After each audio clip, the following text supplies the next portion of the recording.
Okay. Hi, guys. Sorry I'm late. It's 8:10. I couldn't get in my computer, so I apologize. I just want to see that everybody's here and things are normal and we can get started.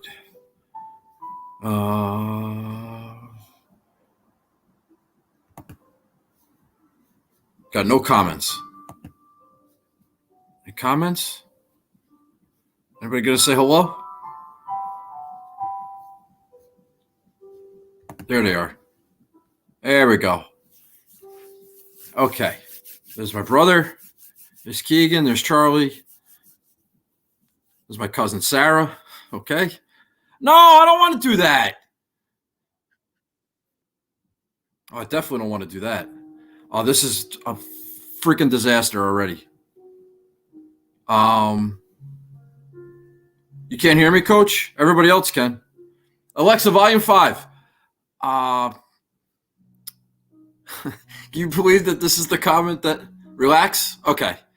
I'm sorry. I need to fix this. Coach, turn your volume up. All right?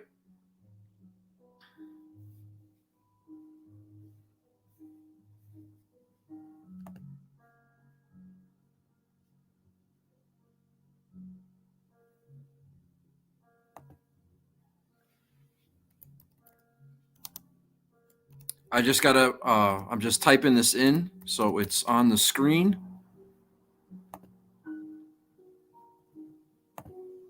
There we go. That's better. Okay. Go back to the comments.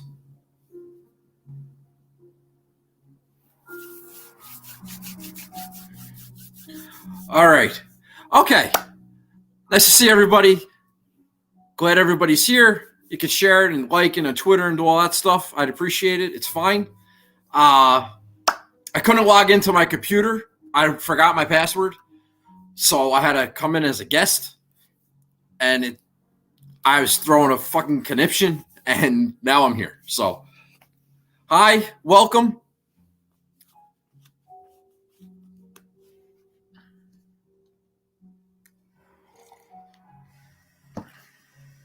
Okay. All right, so here's the thing. All right, I can't see anything because I have to turn the light off. I still haven't figured out how to work the camera, but let's just get started, and we'll figure everything else out as we go. All right. Charlie can't get into Periscope. He's making comments on YouTube that no one's going to be able to see. That's unfortunate. I don't know what happened to Charlie and the Periscope. All right, so I have no show and tell tonight, and I don't have any shout outs, but I do have an announcement. All right, it's not really an announcement. So I have something I want to say. I went back and I watched last week's show, and because I thought it was good. I just didn't like the flow of it. And even though I had Bryson and Bryson won, and that was great, I don't love the product I'm putting out. Now, I know some of you guys like the show, and I appreciate you watching every week and being part of it and everything else. But here's the thing. All right. My brain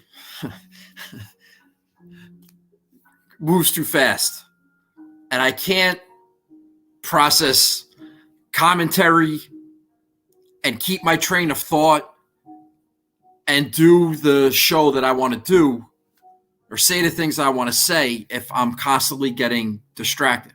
So as much as I want to interact and have you guys involved, and I know people like to make comments and maybe try to poke the bear a little bit and get me fired up, and that's all well and good, but ultimately, I think it makes I'm not doing what I want to do, is essentially what I'm trying to say. So I'm going to be doing these shows going forward without really paying attention too much to the comments, because now they're coming in from all different platforms, whether it's a YouTube or a Facebook Live or Periscope, which will soon be Twitter. And I can't handle all of it. Because if I'm sitting here responding to comments all night, I don't get to say all the things that I want to say. I have to rush through it. I don't want to do that. I kind of just want to get in and out. I want to say the things I want to say. I might change things up a little bit now that I'm on this platform. Yeah, there's things that I want to do. You know, the show's kind of growing and things are going really well. So I have some ideas and I hope that you're here for it. You may not like it. You may like it. I don't know. We'll find out. I don't think that any of you are here to, you want to hear you might want to hear what I have to say about a certain player or whatever, but no one's taking my bets, and that's not why you're here. You're here just for a golf entertainment. That's what I believe. You're not here because you're between two players and you want to get my opinion on which one I like or anything like that. If that's a situation that arises, send me a tweet, DM me. I can be reached. I answer. And if you have a legitimate golf inquiry, then we'll handle it. If you want to, if you're going to make a stupid Xander Rom comment or something, these are the things that are just wasting everybody's time. And I don't want to waste time. So that being said, I'm going to do the show. When I watch the replay, I'll see your comments. They'll be hilarious, I'm sure. And, I'm really going to make an effort going forward to basically ignore what you're saying. But I'm not ignoring you. I will see them eventually. And if you do have a question or something you want me to address, something that I didn't address on the show already, because I pretty much address everything, then send me a DM.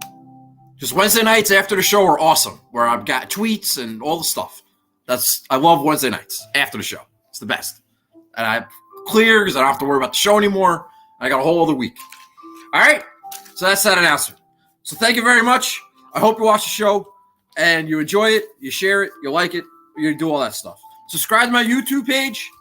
I'd like that. You want to do me a personal favor? All right. Let's talk about the Listener League.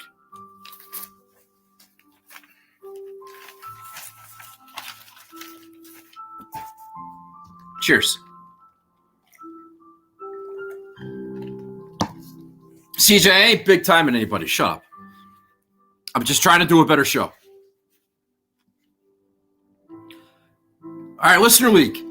For the first time in history, we have a female winner. Chicks dig me. All right? It's Big Cat 11.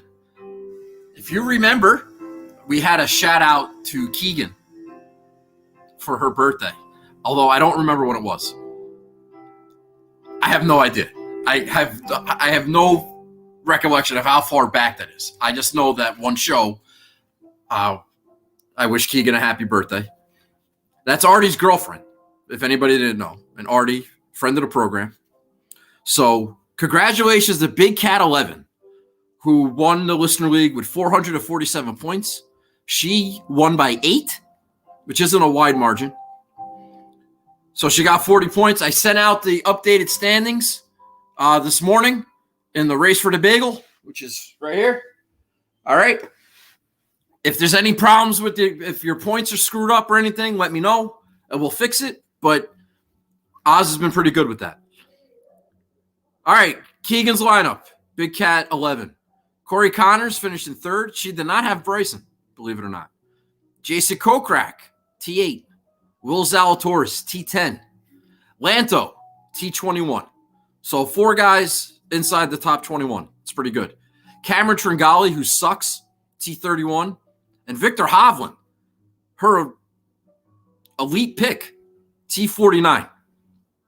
It sucks when your elite pick shits the bed like that.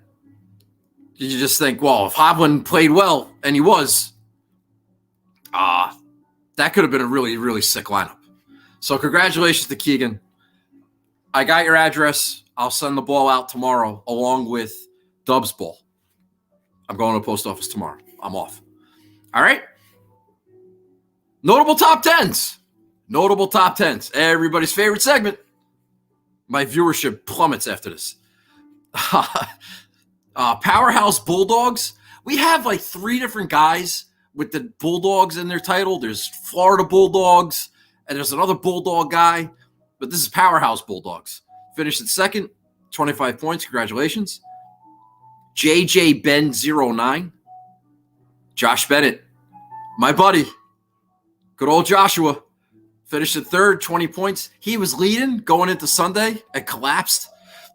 He had a really good lineup. I went and I looked at it. I don't know how he didn't win, but he didn't. He finished in third. You get no money. You get no ball. But you get a notable top 10. You get 20 points in the race for the bagel. Congratulations, Joshua. Very proud of you. That's Josh from Rotoballer. Well, I don't know if he's from Rotoballer, but he writes for Rotoballer. He does a great, what do you call it? Course description? Google Earth shots and all that stuff. So, Josh Bennett, our guy. CHK Hawk, Chicken Hawk. I think he won once. Notable top 10, finished in fourth, 15 points. Congratulations. Fifth place, Feldo Renzos? I can't have a normal name. F.L. Dorenzo? Feldorenzos. 12 points. Congratulations. I hope you never win again, so I don't have to try to pronounce that. Tied for sixth. Notable top 10. Notable pain in my ass. Michael Ruvula. Congratulations. 8 points. You get 8 points because you finished tied. With M. Pendle, who I think is a Euro. I'm big in Europe. That's thanks to my new best friend, Stevie Banford. M. Pendle finished in sixth. Tie for sixth. You also got 8 points. Black and Gold for Life. He's a former winner. 8th place, 5 points. Come on. Simons finished in 9th. I think he also is a former winner. And Marcino 75. 10th place. Congratulations. You get a point. All right. So that's the listener league. So congratulations to all our notable top 10s. And, of course, to the lovely Keegan, who made history. Making legal history here, Ray. All right. What do I want to do next? Hope everybody's having a good time. Tonight's going to be fun. I got a lot of thoughts on the players. It's going to be great. All caps. I lost my notes.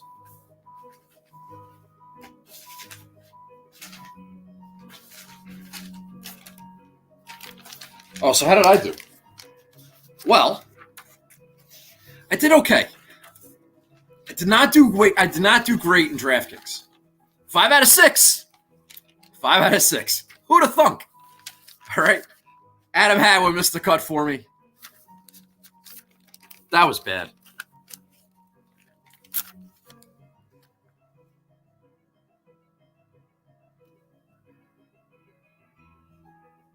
I did have Bryson, who won the tournament. That was pretty good. I had a little nibble on him pre-tournament. Little nibble. I kind of liked him. I thought he was going to win, but wasn't really sure. So just a nibble. His odds were low. He's like 12-1. I bet Fleetwood. But Friday night,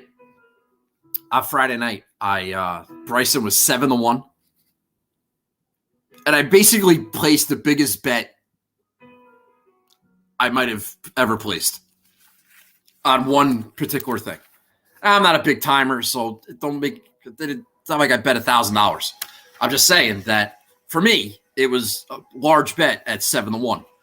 And I texted my brother. I'm like, hey, Like, he's, you know how I am with my, convictions. Like, I thought he was going to win. And by Friday night, he was a couple shots back. I thought, he's going to win. He's going to win. I was right. He's going to win. You know, Rory was up there. Hoblin was up there. Fucking Bryson's winning this thing for Arnold, just like I said he would. And I knew it. So I hammered it. I didn't care. I just got paid on Friday.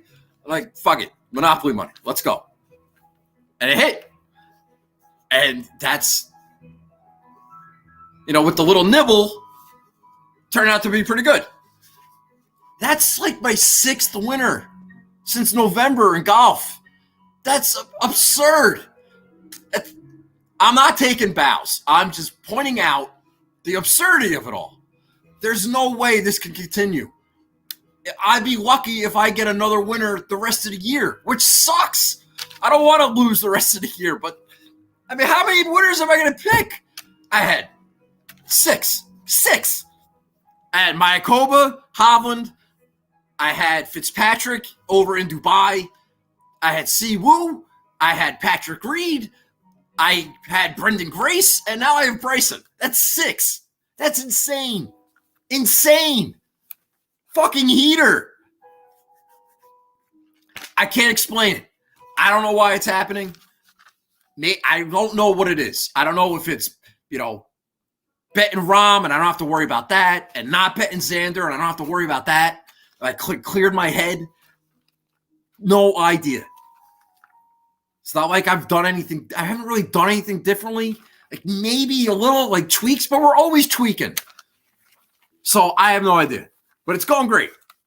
So shout out to me for my 6th winner in 3 months. Yeah, basically. All right, so I Bryson first, Fleetwood T10. That was pretty good. Poulter T26. He was very low owned. Like never missed a cut. Taylor Gooch T43, kind of icky. Brendan Todd T57, and then of course Howard missed the cut. So I did not have a great DraftKings week. I finished 23rd in the listener league, which I guess isn't terrible. The Carbon Cup I finished 37th. I'm 47th overall. I gotta get back up there. Gotta get in the top 20 at least. The Junkies League, I finished 30th. I'm 18th overall. One and done. How about this? One and done. I had Bryson, as you know. And I am now sitting 141st in Pat Mayo's. I think it's worth $300 to place 141st. There's 3,000 people in that thing. And in Josh's pool, the other one and done, I'm 33rd. Oh, 33rd. Fucking pumped. Doing well. The one and done. Good strategy so far. And I should have freaking had burger. Let's not forget that. Should have had burger. Fucking Will Zalatoris. Anyway.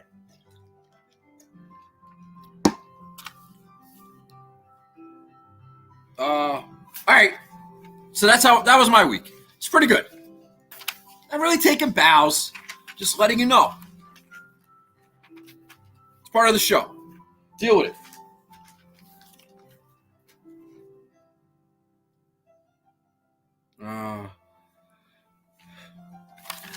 If our listener league winner is watching, one thing I noticed about your picks, you like chalky players. That's not a great strategy. I mean, you won the listener league. Congratulations. It worked out this week. But if you're going to be Nancy in accounting, your long-term success may not be great. Just put that in your notebook. Already knows. He'll tell you. Because you had Hovland, who was 28%. You had Cameron Tringali, who was 14% in that range. Freaking chalky guys. What was Zalatoris? He was 20%, Zalatoris. Kokrak was 13. Lanto was 13. I mean, that's kind of gross. I don't know what Corey Connors was. He wasn't high. And he finished third, so that's why he did well. So congratulations on that. But I'm just saying, long-term strategy-wise, may not be best, but what the fuck do I know? Nothing. Well, except 6 winners in 3 months. Other than that, I don't know anything. All right? Anyway, something I noticed with ownership and missed cuts. Notable missed cuts at Bay Hill. Well, Hoblin didn't miss the cut, but he did finish T49. That was pretty bad. Molinari was 21% owned. He missed the cut. Sam Burns, 23% missed cut. How good was that Bryson pivot, though, off of Hoblin, though? Come on. That was so smart. He was 28% owned. Murakawa champion. U.S. Open champion was 12% owned. What are we doing? I'm no genius, but even I figured that out. I guess when it works, you feel like a genius. But if you're looking at the top 20 at Bay Hill, very scattered, I totally could have had a better lineup than I did. If I like Bryson, you had a couple guys in the 9s top 20, a couple guys in the 8s top 20, a bunch of guys in the 7s. One thing I got wrong, the whole good putter thing, it's bullshit. These guys like Keegan Bradley, Corey Connors, Lee Westwood, those guys at the top of the board, they're terrible putters, ball striking bastards. That's my brand. Those are my guys. I love guys that are great iron players that can't putt. I love all those guys. And they were just peppering the leaderboard. So, trying to play a good putter like Adam Hadwin, that did not work out. Or Brendan Todd, that did not work out. So, a little note to self for Bay Hill next year. All right, 8:31, and we started late. So 20 minutes of nonsense, and now we'll talk about the players. How about it? All right? Coach, you're annoying me. I don't like those comments. I'm sorry if I'm wasting your time. I apologize. You did that last week too. All right? This is the show. It's been the show for 3 years. All right? We do all this other stuff first. I'm sorry you don't like it. By the way, Coach, still got my thing right here. So I appreciate it. And I appreciate you. But don't rush me. That's how I forget shit. All right. This is me not responding to comments, by the way. Oh, one last thing. I forgot. This happens every other show, basically. I never really go over the $6,000 guys that pique my interest or I wanted to make a note of or just mention. I forgot to do that last week. Now, you don't have to believe me. I don't care if you believe me. I'm telling you that this is the truth because I didn't even write it down. The guys that I liked in the sixes at under 6, I like Brendan Steele a little bit, and he finished in the top 20. Kyle Stanley missed the cut. Russell Knox was 70th. Patrick Rogers 6,800. But one guy I didn't write down. But when I was looking at the spreadsheet, I noticed I'm like, oh, that's could be interesting. That could be somebody. But in it's like there's no way I'm playing this guy. So I didn't even write it down. But it was Richie. I can't say his name. Richie Warinsky. And then when I saw him in the top 10, I'm like, oh man, I forgot to talk about him. I noticed him. So I have to start writing down people that I noticed that I'm not playing. Because that's happened a couple times already this year. It's like, oh, God damn it. I like that guy. Wait till you see my betting card. It's ridiculous. Absolutely ridiculous. All right. Are we moving on? I think we're moving on. All right, so what am I looking for at the players? A lot of stuff out there. A lot of narratives. A lot of narratives. All right, let's do that. Look at my notes. Notes. All right, so the first thing, you got Pete Dye. Shh. I'll do it after. You got Pete Dye. You got your comp courses that are Pete Dye tracks, like Heritage. Pat Mayo put out that stat about the Wyndham, 5 of the last 10. Something to look at, possibly, the Wyndham. I saw a great tweet about the last, I don't know the specifics. I think it was 8 out of the 10.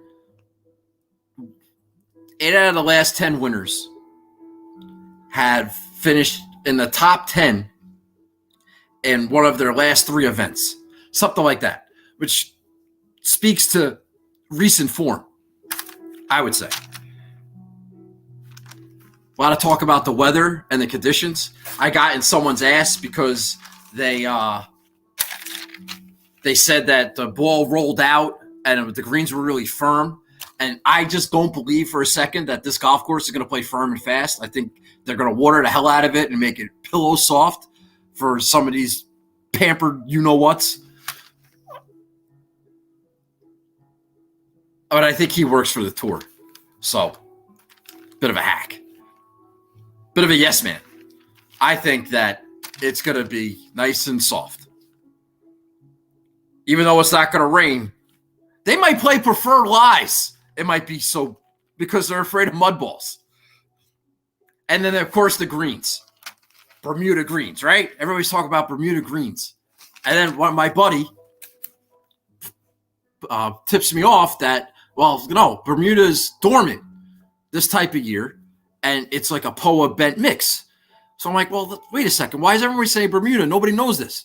So then I sent out the tweet, and then I get 15 superintendents telling me what's going on, and I get all these agronomy lessons, and it turned into mass mayhem. And all I wanted was accurate information so I could come on here and be accurate. They're not bent grass greens. They're like a bent POA mix. But not like California POA as you know it. Not like Torrey Pines POA.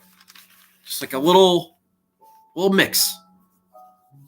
And there's a couple of golf courses that have that. And I kind of looked at that just to see if there was anything that stood out. So we're just picking and choosing the narratives that we like, that fit to make the case of the guys that we like. All right? One last thing. I may offend you here, but you deserve it.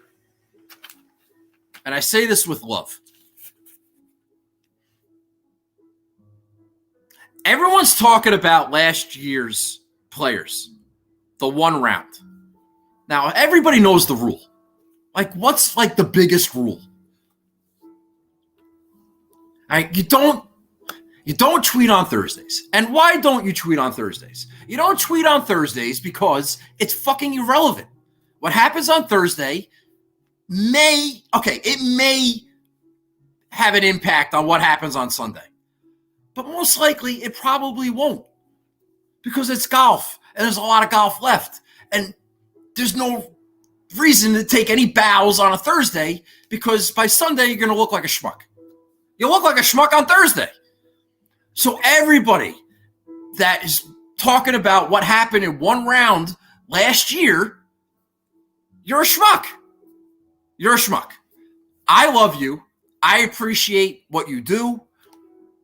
I'm sorry if I offend you, but that is just dumb. It's dumb. So I'll be talking about what he did on a Thursday last year. This is the worst case of don't tweet on Thursdays I've ever seen. Because people are referencing what happened. Oh, Hideki shot the course record, so I'm going to play Hideki. That doesn't make sense. Now, I can understand from a Draftkings perspective, yeah, if he had one good round, then maybe he doesn't hate the golf course, and he may finish in the top 20, and if you're playing Draftkings, that's what you want. Okay, I get that. But I know that's not what you're thinking when you say something like that. You're saying, I like Hideki because he shot the course record last year. Doesn't mean anything. It has no bearing on what's going to happen tomorrow. I don't know. It annoyed the shit out of me. People talking about one round last year. Just like on every Thursday, I don't even go on Twitter because everybody's talking about what's going on when it doesn't matter. It doesn't matter. Anyway, so last year, 2 years ago with the players, my one and done picks, the players have been great. I had Fleetwood I had Fleetwood last year. Now, he didn't get off to a good start. He was probably going to miss the cut. This is not a Thursday tweet. This is just me saying he shot 78. It was bad. This does not mean that he sucks. I had Justin Rose in 2019. He finished T8. I also had Justin Rose in 2018. He finished T23. I will not have Justin Rose this year. I also had JT in 19. He finished T35. So I haven't been great with the one and done with the players. In the 2019 Gub Cup, I got 3 out of 6 through. I played Lucas Glover, who hates Pete Dye, apparently. And I think this is the spot where he had that little thing with his wife. Just not a fan of Sawgrass. I had Tyrell Hatton. He missed the cut. And I had Xander, and he missed the cut by 1 shot. So that was that. Fleetwood T5, Rose T8. Whatever. For poops and giggles, I went and I looked at the lineup that I did have for last year. Ironically, I like one of these guys for this year too. But yeah, I had Fleetwood with that 78, so I was dead. I had this lineup had 5 or 6 written all over it. But not really, probably worse, because I had Abe Answer, he shot 74, and Kevin Nye shot 73. I know what I just said, and I'm not referencing that. It's not the same thing. All right, so that was that. So let's get into the slate. All right, we're going to rip through this, and then I think my brother's going to text me a whole bunch of bets that I have to put in for him. It's probably illegal, but we'll find out. All right. I hope everyone's having a good time. Cheers.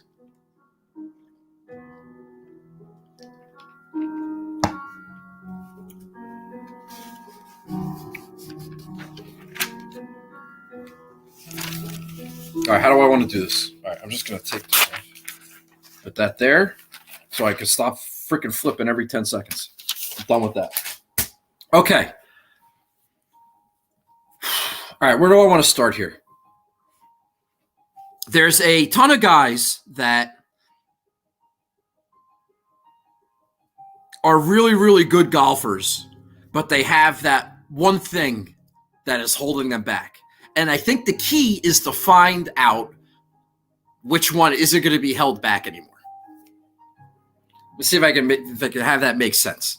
Like every guy, basically $9,000 and up, has a great upside, obviously.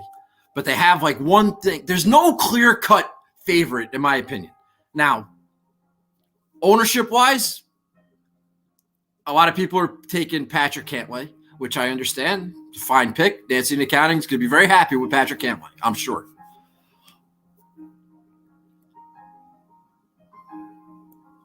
I don't. Maybe if I just go through it one by one, it'll make more sense. That's what I'm going to do. All right. So DJ. Starting at the top, we'll just start the Brooks WD really kind of screwed things up. I think Brooks would have been a real popular choice if he was here. He probably would have sucked because he's hurt, which also sucks. DJ 11-2. DJ always has been playing Heritage the last couple of years because he's an RBC guy. It's the RBC Heritage. And he plays there, and he was leading after 54 holes. 2 years ago. And then I think he shot like a 77, 78 or something on Sunday. He was terrible. And I think like CT Pan won. But I never have DJ at these types of golf courses that are a little tighter, where you take driver out of your hand for the most part. And he has guy was playing great. We did say a couple weeks ago, eventually it has to stop. Maybe it has. But he's kind of like, no one's picking DJ to win. And he's kind of well-owned. And go ahead. I'm not a DJ guy. I talked about that last week. I'm not a DJ guy. He's apparently the best player in the world, right? So you're getting the best player in the world at low ownership and not a lot of buzz around him. He was the 54-hole leader at Heritage 2 years ago.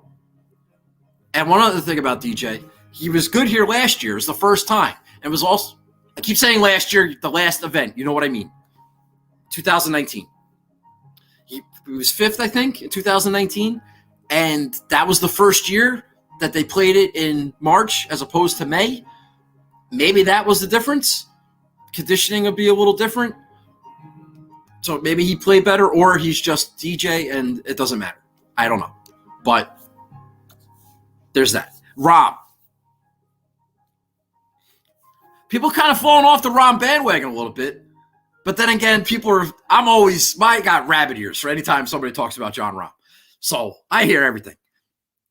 Some people are down on him. Some people like him because they think that people are down on him and he's kind of sneaky and they believe in the upside and all that stuff. I get all. I understand.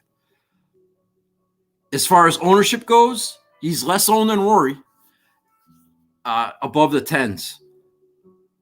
Like the guy this week that everybody's going to because he's like underpriced or his odds are too high is JT. Everybody's taking that shot. JT's the guy. Which kind of leaves Rom like lost in the shuffle a little bit. So if you're a Rom truther, this might be a good spot for him. I am a little squeamish going into this week. I don't want him to play well. I always had that take that, if Rom's this great driver of the ball, you take driver out of his hands, just like DJ. Probably not going to be great on a Pete Dye track, but then the guy has a win at the stadium court at the Amex, and he was leading here before he choked like he always does. And this golf course kind of plays with you mentally, and Rom's not mentally sound. So they got the equipment changed. There are some negatives. And people are still picking him. So, he'll probably finish 18th, I would say. But that's up to you. Pick your own losers, right? Rory's press conference was troubling. Rory would be a great play. Recent form and won here before, and he's the Prince of Ponte Vedra, and this is Ponte Vedra. He's in a happy place. He's the highest owned guy, 70%. 70% owned in the 10s. It's the highest. And all these ownership projections are courtesy of Fanshare, by the way. Friend of the program. Thank you, Fanshare, for allowing me to have these numbers. So Rory, he would have been the guy. And then he made these comments about, he made the comments about needing a spark. And last week, I said Rory needs a spark. I told you this.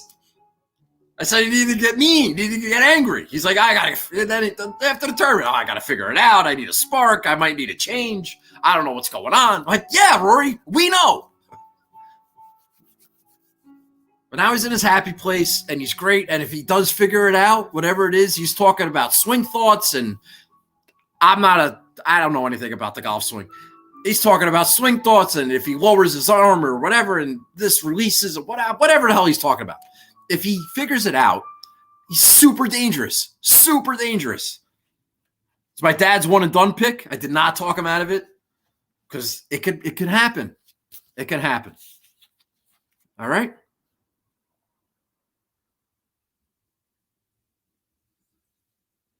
Xander, my guy, my favorite player. I was texting my brother. Well, my brother texted me, asking me about Xander. Want to know what the Xander radar was. What's going on Xander Island? Is it crowded? You taking reservations? Is everybody there? It's not crowded. People are scattered about. And I said that after he asked me about that, I said, yeah, I got to be careful. I don't remember the exchange with my brother. All I know is he asked me about Xander. And then shortly thereafter, Rob Bolton, our guy, friend of the program, puts Xander number 1 in his power rankings. It's like, oh, well, God damn it. Well, that's the end of that. I've seen him picked in a few places. He's not like on everybody's betting card because his odds are still low in that regard. People are going to play JT instead. I understand that. I'm not offended by that. I just don't bet that way. I bet on the person I think is going to win. I don't bet on a number. I bet on a person for the most part.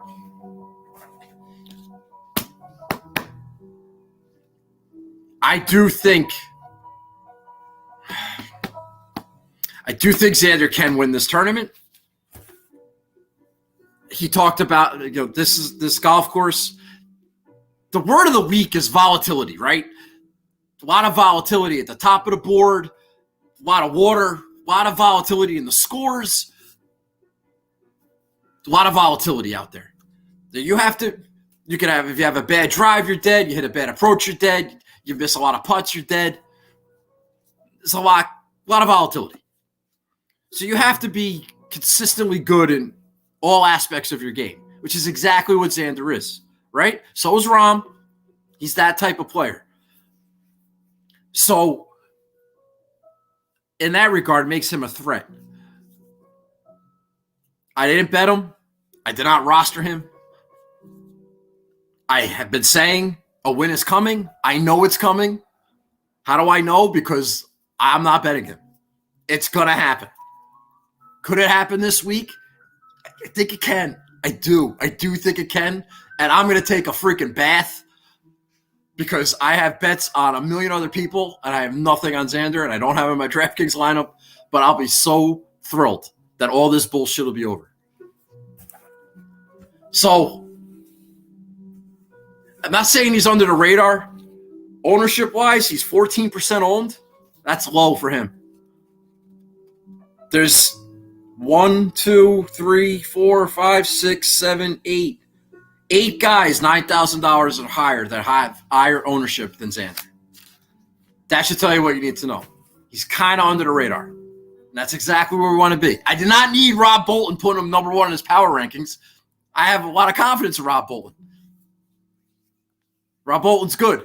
Although he doesn't have other guys in his power rankings, which is absurd. And he didn't have Brendan Grace in Puerto Rico, and I got in Rob Bolton's ass about that. He's not all-knowing. He's fallible. But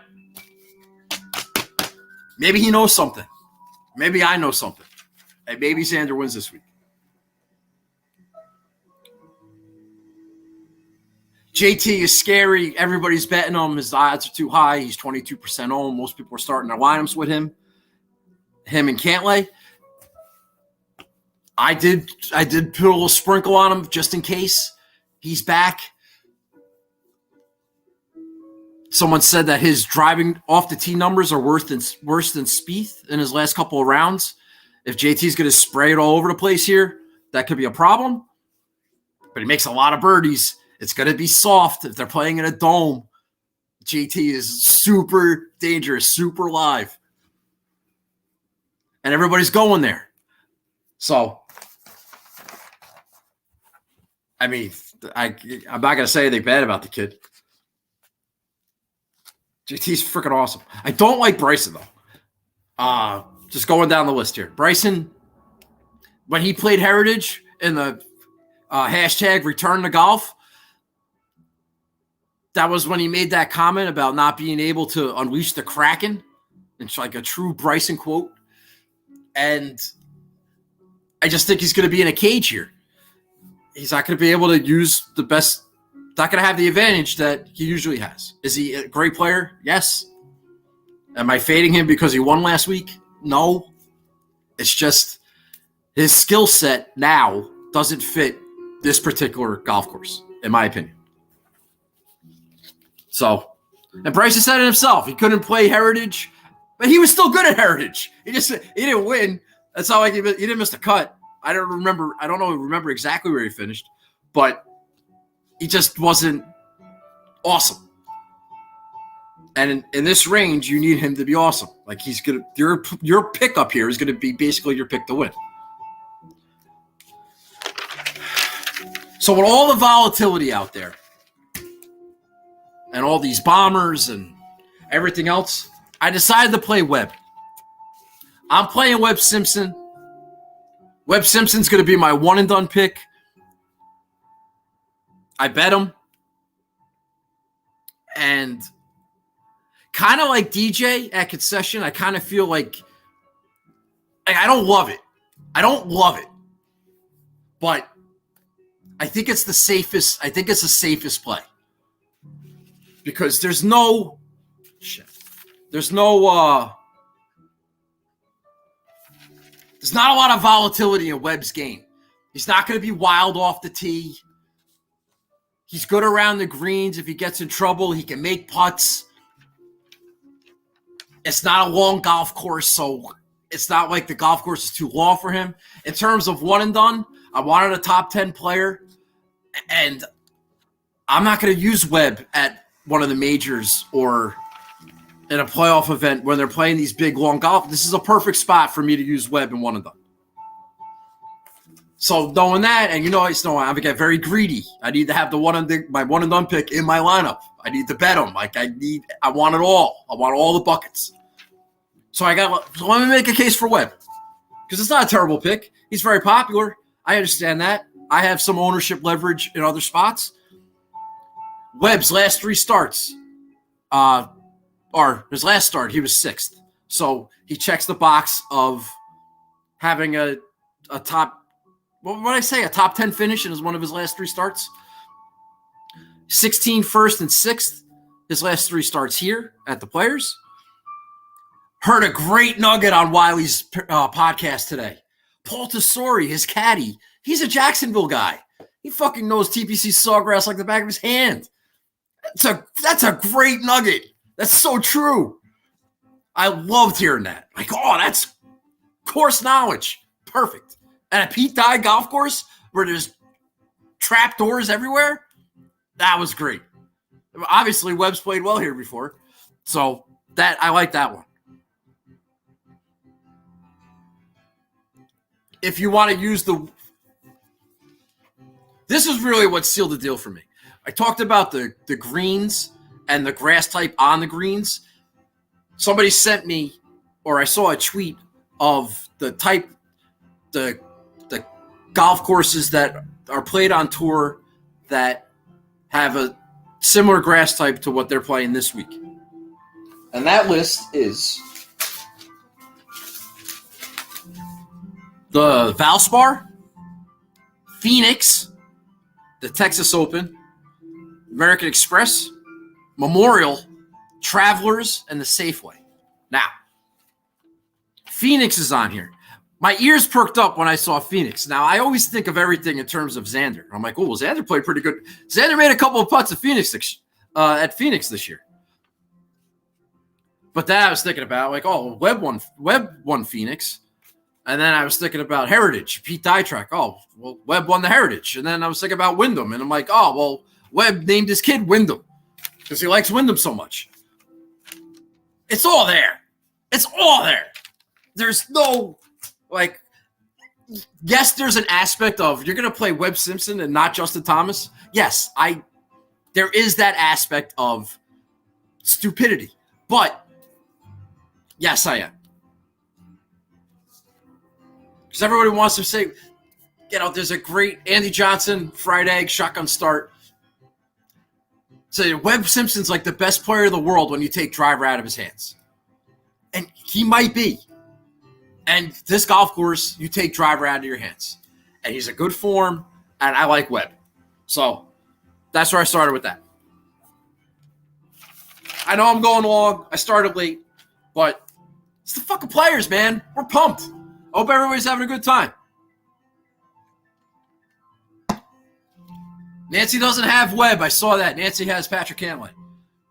Kyle Murakawa, who I love. He's great. A top 5 player. I missed out on him at the WGC.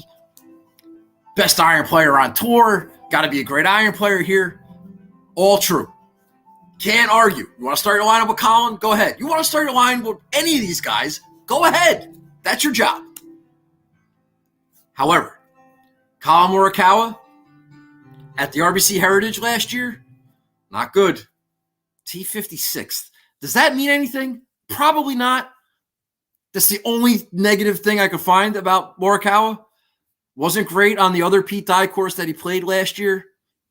He was in good form at the time because he was just coming off a playoff loss to Berger at Colonial. I'll give you that. It's hard to bounce back from that and play well the next week. He made the cut, but he was out of it. Same thing happens with Xander. So I get it. Kyle Murakawa has 3 wins on Jack Nicklaus designed courses. If you listen to any golf architect worth a damn, they'll tell you that it's like blasphemy to compare Jack Nicklaus designs to somebody like a Pete Dye. I'm not saying Colin Morikawa can't do anything great. He can. I don't want to make it sound like a shot, but I'm just saying that the guy's won on 3 different Jack Nicklaus design courses. Maybe that's more his game. Whatever those architectural differences are between the two, I don't have no idea. I'm just saying maybe that's a thing. And last time he played Pete Dye, he wasn't good. So that's all I have to say about Colin. He's great. He's great. Victor Hoblin hates Florida golf courses. Rob Bolton told me that. Driver's taken out of his hands. Don't like it. Cantlay. Cantlay's 24% owned and Xander's 14% owned.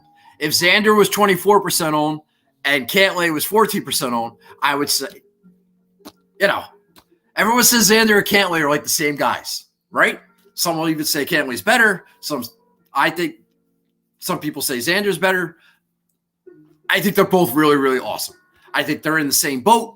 I think they both need to win a major. I think they have very similar resumes. They're both awesome. If Cantlay didn't have back trouble, he'd probably be better. I'll give you that. I heard someone say, why do people love Xander? Why is Xander priced so high? Why is odds so high? Why is Cantlay lower? They should be the same. My rebuttal to that is Cantlay's got a bad back, and you have to factor that in, and he might screw everybody this week, pulling out with a bad back or not, or he might play really well. But he's Nancy in Accounting's pick. He's the highest owned guy in the slate. Everybody's betting Patrick Cantlay, picking Patrick Cantlay. I get it. But I'm not, because he's 24% owned, and there's 12 really good players right around him.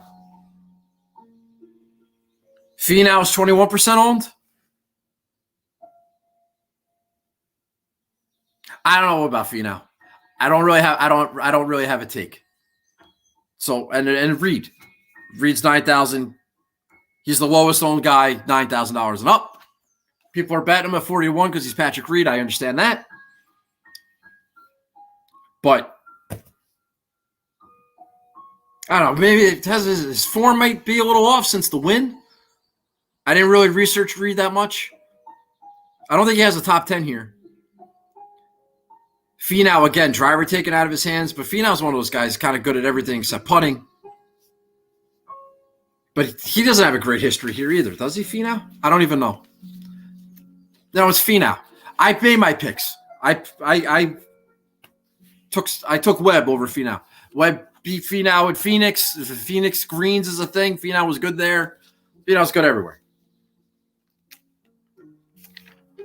But if you want to play Finau, like my brother does, go ahead. Yeah, great Draftkings scoring, par fives. He'll make an eagle or two.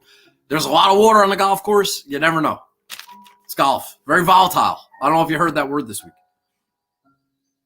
All right, so in the eights, there's basically, I think this range is getting skipped a lot because everybody's loading up on the guys in the nines. At least that's what ownership tells me. In the eights, you have 10 guys, and they're basically all 11, 12%. So there's no clear-cut favorite. Day is actually one of the lowest owned guys.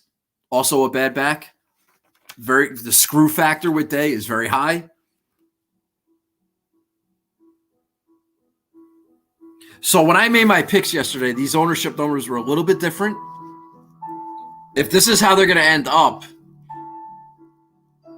that does give me pause, but I'm not going to change my picks.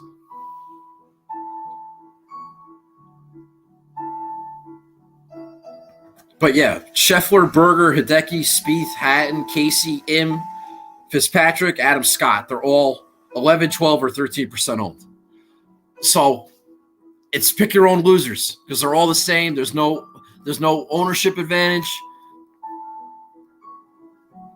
Pick the guy you like the best. Now, when I looked at this yesterday, Casey was really highly owned, which I thought was silly because I wanted to play Casey. It's like, oh, well, if he's Nancy's pick, I can't take Paul Casey. But he's not Nancy's pick. Nancy's skipping this range. So I played Scotty Sheffler. He's coming in at like 9% owned in this range. I think this golf course is going to play really soft. I think they're going to make a lot of birdies. I think they're going to score. And I like Scotty Sheffler. I think he's going to make a lot of birdies. He can play well on the par fives. I'm not worried about any of that stuff. He's coming in off a fifth at the WGC. It's still on my line. He came in fifth at the WGC. He was 20th at the Genesis, and he was 7th at the Phoenix. That's 2 top 10s in his last three starts. One of the golf courses we referenced, that Pete Dye American Express tournament, Scotty Sheffler was 3rd there in 2020. Memorial was one of those golf courses with similar greens. He was T22. I just like Scotty Sheffler a lot. I think it's a sneaky good play. All right?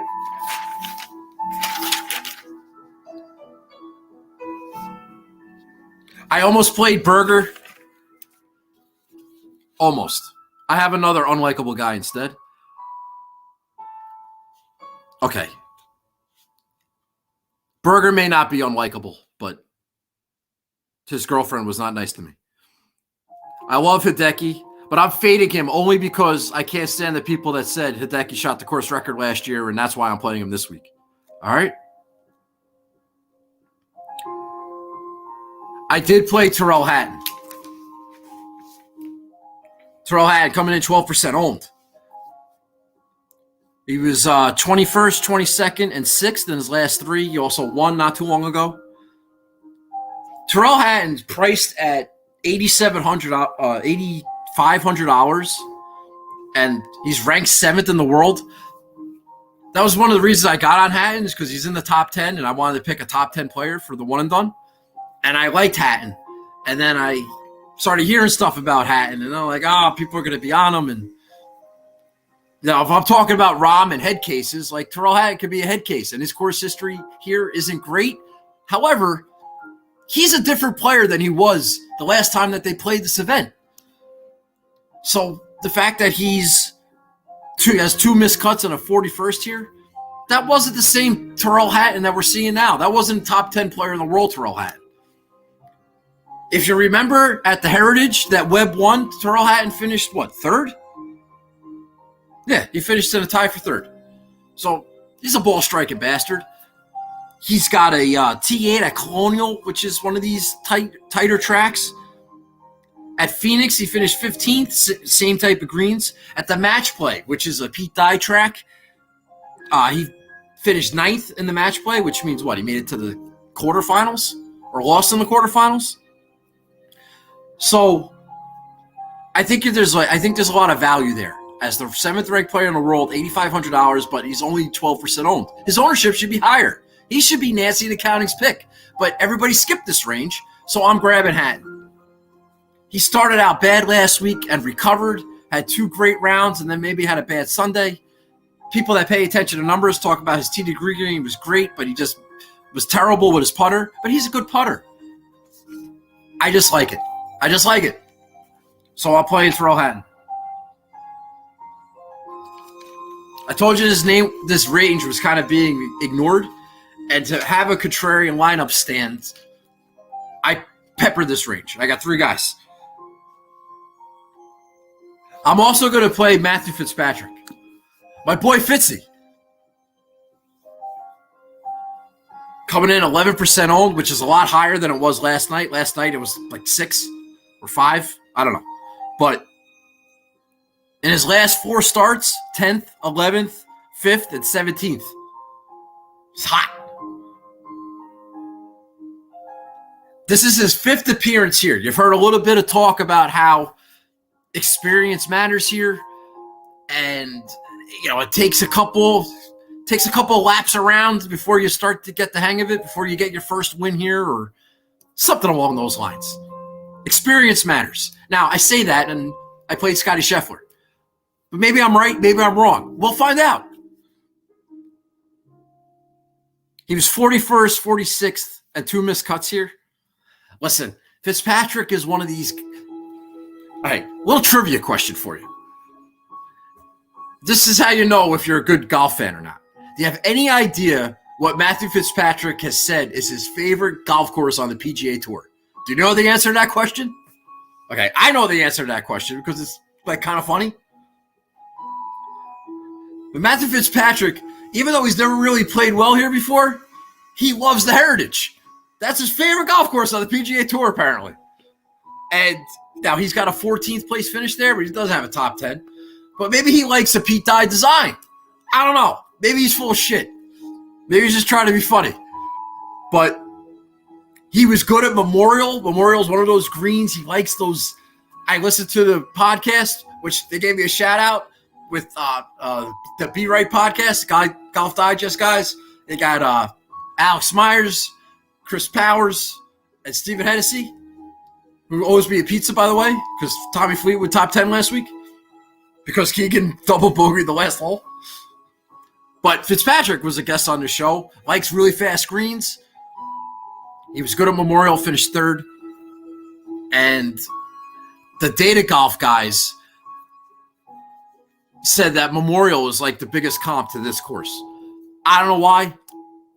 I'm just telling you what I read. So I leaned a lot on Memorial. Not a lot, a little bit. I cherry-picked it. If a guy played good at Memorial here, I'm mentioning it. If he didn't, I'm not mentioning it. Like Webb. Terrible at Memorial. Does it mean anything? Who the fuck knows? All right. So I'm playing Matthew Fitzpatrick. Okay. Is there anybody else in the 8s? I thought about Casey. I did. But it's Paul Casey, a little volatile. Fitzpatrick, keep it in the fairway. Try to anyway. Target golf. Chip and putt and wedge. Keep getting nice and close. Make a couple putts. Just wiggle your way into the top 15, Fitzy. I got confidence in you. Not playing Sung Jae. Adam Scott's got 1 top 10 in last calendar year. I don't like that. Scott was bad at Torrey. Well, no, he was T10 at Torrey, but he was bad at Riviera, where he should have played well. I'm getting a bad vibe with my boy Adam Scott, and I'll never play Jason Day. Nancy the Accounting likes Tommy Fleetwood. I liked Tommy last week. I'm thinking, this is what I'm thinking with Tommy Fleetwood. I don't know if he's going to play it or not, but if he plays Honda next week after missing the cut this week, I would like that. Just make a note of that. Circle that. Circle back to that next week. Fleetwood burning 15% of the audience and then coming back in top 5 in a Honda next week. Just saying. Well, be on the lookout. That's in play. Every single podcast I listened to said the same thing. Oh, people are going to be so pissed at Louis Oosthuizen. No one's going to play him. I like Louis. Everybody's doing that. Now, I say that. His ownership doesn't really reflect it, but it's a narrative. All these people, I think, are going to get burned again, is my point. Just don't play them. You don't have to worry about it. Easy cross-off. People like Joaquin Niemann, 7,700. You know who I like? I forgot to grab my little gator, but I like Billy Horschel. Billy Horschel coming in at like 4% owned. I need ownership leverage somewhere. Billy Horschel, come a bit of a Ponte Vedra favorite, kind of becoming like a voice of the PGA Tour. Now I'm going to say something here, and Rhino, don't get offended, but Billy Horschel used to play PXG clubs. He doesn't play PXG clubs anymore, and he's had a bit of a resurgence in his career, and I do not think it's a coincidence.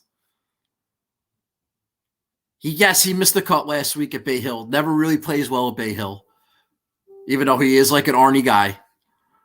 But he was second at that WGC in Florida. He's a Florida guy, as you know.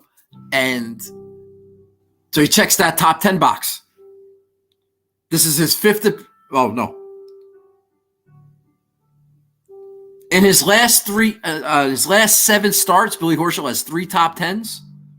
He had a 5th at Mayakoba. He's got a 7th at Sony and a 2nd at the WGC.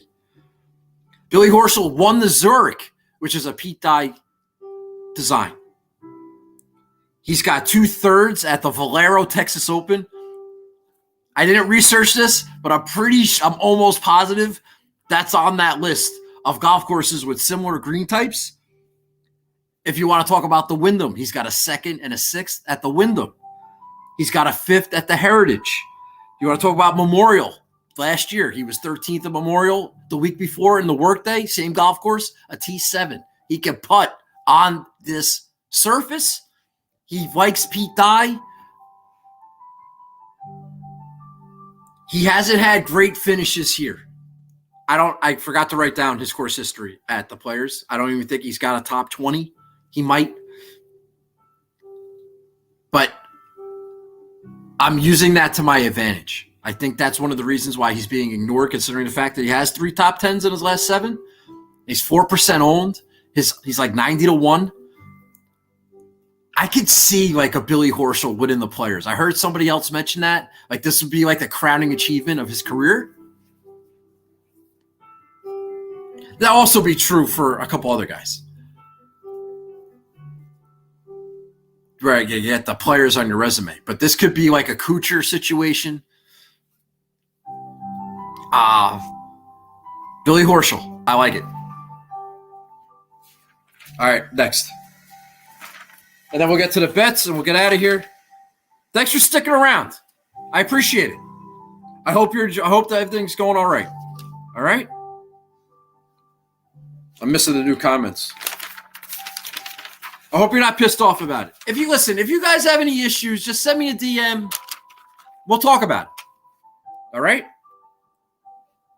But I think you just want to get a decent show. That's all. I think I'm better when I'm less distracted. I hope you understand. Oh, if you don't, go screw. What the hell do I care? All right. I'm kidding. Will Zalatoris, 13%. Joaquin Niemann, 12. Corey Connors is 10. Everybody else, Chris Kirk is 10. Everybody else is under 10%. I looked at Sergio. I'm already playing Billy Horschel. I can't play 2 of these guys. Oh, Abe Answer's 13%, Charlie. So those are the high guys. Fleetwood, Neiman, Zalatoris, English, Corey Connors, Chris Kirk. That's a lineup right there.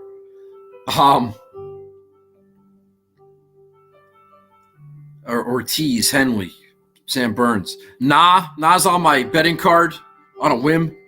Kisner's on my betting card on a whim. Got Lee Westwood down there. These are all ball striking bastards. Siwoo Kim, a little bit of pedigree. You know where I went?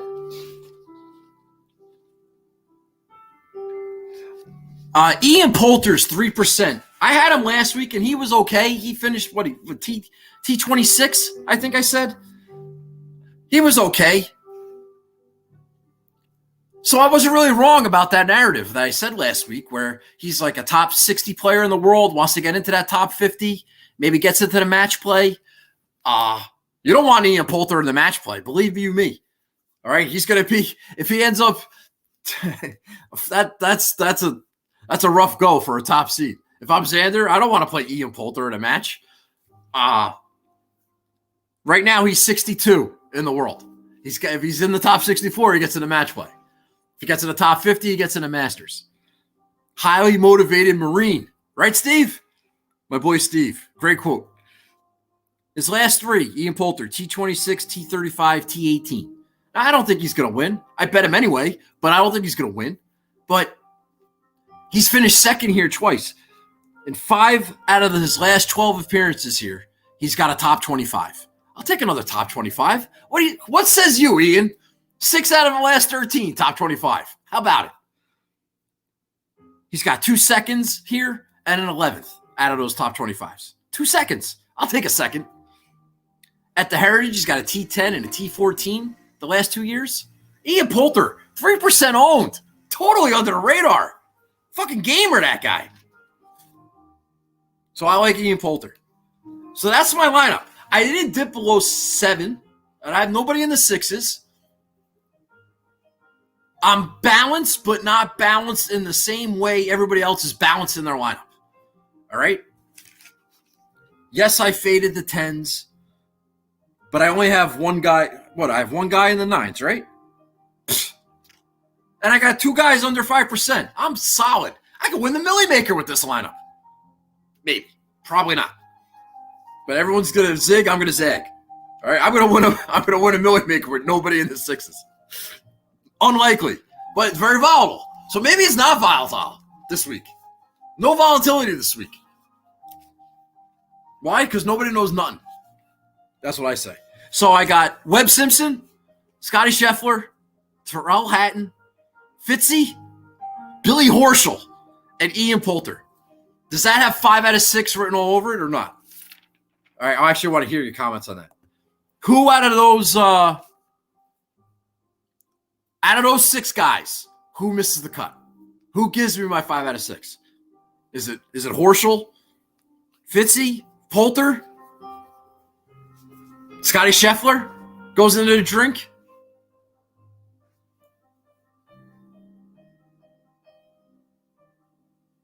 All right, so everybody's picking somebody different.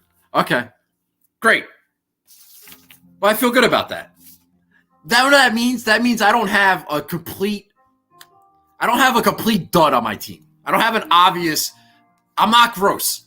I don't have a gross guy, which you should have at least one gross guy. But in my mind, Billy Horschel's a little gross. I've been shitting on Billy Horschel for years, even though he's a Gator, and I'm a big Gator guy. But I like him this week. I do. All right. Just a couple of names under 7. We'll get the hell out of here. Guys that piqued my interest. Keegan Bradley, by the way, is 8% owned. That's a high owned guy in the $6,000 range. All right? So be careful with that. Talk about Keegan playing chalk. Miss Keegan playing chalk. And now you got Keegan Bradley as chalk. Be careful. I looked at Emiliano Grillo, 6,700. I looked at Brian Harmon, 6,900. And then I'm going to go over my betting card. I got a million guys. But I didn't have to play anybody below 7. I never do. I'm trying to get 6 out of 6. It's a very volatile week. 6 out of 6 would be really good. If Webb could somehow win this tournament, I'm in great shape. But maybe Tyrell Hatton gets a signature win in the U.S. Maybe Scotty Sheffler breaks out. Scotty Sheffler's going to make a ton of birdies and eagles, man. I can't freaking wait. Totally sharp pick, Scotty Sheffler. That pick I love. Don't love the Webb pick. Love Scotty Sheffler. Maybe Fitzy. I got three Englishmen. Ian Poulter, Matt Fitzpatrick, and Tyrell Hatton. Shout out Stevie Bamford, my new best friend. I'm huge in England. We're playing roster in all the Euros. All right?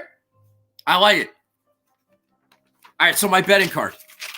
I don't know who my brother's taking a one and done. If he's here, maybe he could print it out. If I had to guess, I think he's going to take Xander. I do. If I had to guess. I had Cam Smith 2 years ago. Terrible. Plus, he looks like a schmuck. All right. I want to tell you a quick story. Longtime friends of the show might remember this. There's a thing You just have to trust me. There is a thing with Dylan Fratelli and Pete Dye tracks. I don't know what it is. Well, I do know what it is. I listened to Dylan Fratelli on a podcast on the Trap Draw with Tron, with one of the No Laying Up guys, if you're familiar or not familiar. And they interviewed Dylan Fratelli, and he loves Pete Dye for whatever reason. He was looking forward to the players. He's got a top 20 at the a Wyndham and a T8 at the Heritage. I bet Dylan Fratelli a ridiculous amount of money for somebody who was 350 to 1. I put like a little sprinkle on him because his odds are so high, and then I'm like, you know what? Fuck this. All right, I got plenty of money in the account. It's Monopoly money. Let's hit this hard, just in case Dylan Fratelli loves Pete Dye. Listen, he just contended at the Masters. He got in the top 5 at the Masters. I mean, he's free and clear after top 5 at the Masters. That means he's in the Masters next year. He can take a nice little celebration piss and relax for a little bit, and he did. He's played out in California. One of the things that he said on the podcast is that he loves to surf. He's at Torrey Pines. He's surfing. He's at Pebble Beach. He's surfing. He's not playing golf. He's just surfing. He's missing cuts. He doesn't care. He's in the Masters. He's fine. Comes to Bay Hill, gets a couple of rounds in, misses a cut. Had a terrible 76 on Thursday, 2 under par on Friday. He's loose. And now he's going to like one of his favorite golf courses. Dylan Fratelli. I bet him top 10. I never bet anybody to top 10 and top 5. But good eye. He's 350 to 1. Great odds. And I hit him hard. If Dylan Fratelli wins this fucking tournament, oh my God. That's all I have to say. So you heard it here. Dylan Fratelli, Pete Dye. Sneaky play. All right, so I bet Dylan Fratelli. I'm going to tell you all these guys. These are the account was flush with cash because I won the Bryson thing. The players' lines were already out, and there was a slew of guys, ball striking bastards, at like 100, 150, 200, 300 to 1. I was like, a couple bucks on all these guys. No research, no course history, no nothing. Just clicking. I played Kevin Na.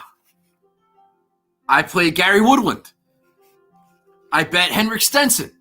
I bet CT Pan, who won the won Heritage. That's why I bet him. Stenson won the Players. Gary Woodland's Gary Woodland. I got my Ron bet in. I bet Harry Higgs. It's like 400 to 1. My boy Harry Higgs. Fixing things, getting right. Harry Higgs. If you need any nugget with Harry Higgs, finished second at the Safeway, right? Safeway. It's on that list. All right? Same greens. Rory Sabatini, just because he's Rory Sabatini, he's a ball striking bastard. Why not? JT Poston won the Wyndham. Yes, I bet all these guys. My card littered with names. Brendan Todd. Ball striking bastard. Why not? If Matt Kuchar can win here, and I'm betting Kevin Na, why the hell not bet Brendan Todd? He's been really shitty lately. Maybe that's why. Kevin Kisner. I don't need any explanation for that. Russell Knox. My boy Russell. Won the Travelers, which is on that list. Great at the Heritage. Great at those short ball. Russell Knox, like a supreme ball striking bastard. Makes some putts. Can putt on this surface. I like Russell Knox. So he's on the list. So all the guys that I bet that I didn't play on DraftKings. But yes, I also bet Fitzpatrick. I bet Sheffler. I bet Ian Poulter. I bet Hatton. And I bet Webb. And JT, just in case. So I have everybody. And if Xander wins and I bust out, I'll be fucking thrilled. You know? You're not supposed to bet on your favorite football team, right? Because you're biased. Ever since I stopped betting Xander, 6 winners, for the record.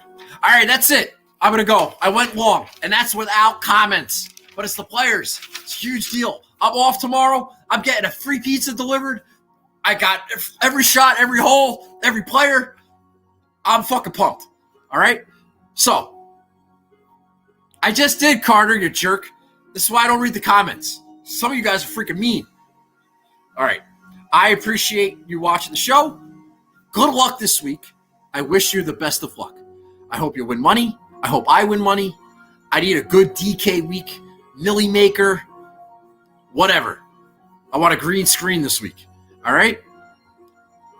Any complaints, any problems, any questions, send me a tweet, DM me, retweet the show, do whatever the hell you want. All right? Good luck. I'm going to go. I've been frantic for 3 days, and now the show's over. I put my feet up. All right? Of course, my brother's going to text me 50 bets he wants me to put in for. Looking forward to that. Cheers. Thank you. And next week we have the Honda. Hopefully we got Tommy Fleetwood coming in off a miscut. But you never know. All right? Exit guy. I don't know what that is. All right. I'm going to go. Thank you very much. Good luck this week. And I will talk to you next week. Hopefully at 8 o'clock. All right. Bye-bye. And bro.